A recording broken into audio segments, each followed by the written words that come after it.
Studio चकरबनिया। Singing by सागर सुमन।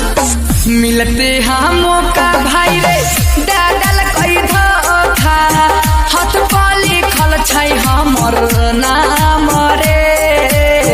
भूल जैतै जल्दी भाई रे लगबै छै हल्दी गाँव वाली जैतै दोसर गाँव रे।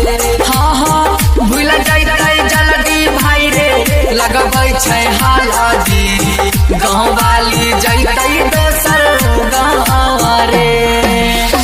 मिलते हम का भाई रे डाडल कई धोखा हाथ पर लिखल छै हमर नाम रे।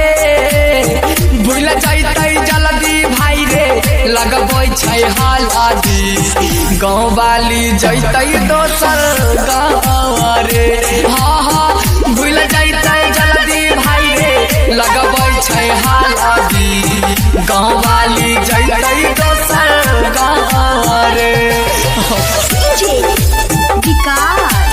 गाँव वाली जैतै दोसर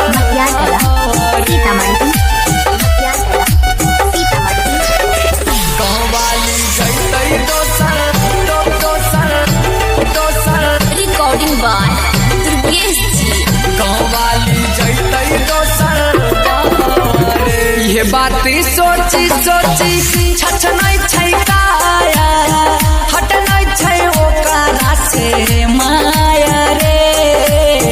मन है छै ओकरा संगे हम चली जाइए खोज लेलकै ससुरा जाय के दारे।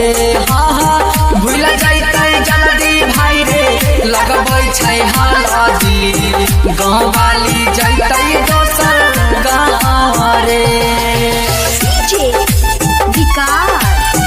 गाँव वाली जैतै दोसर गाँव रे। गाँव वाली जैतै दोसर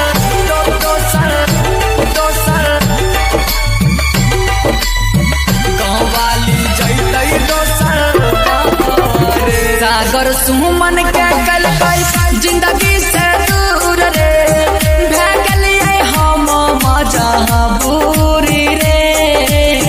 सुन रे रणधीर संगतिया बिगड़ल छै हमरो मसिया बन जैतै दुर्गेशवा के बाहू रे।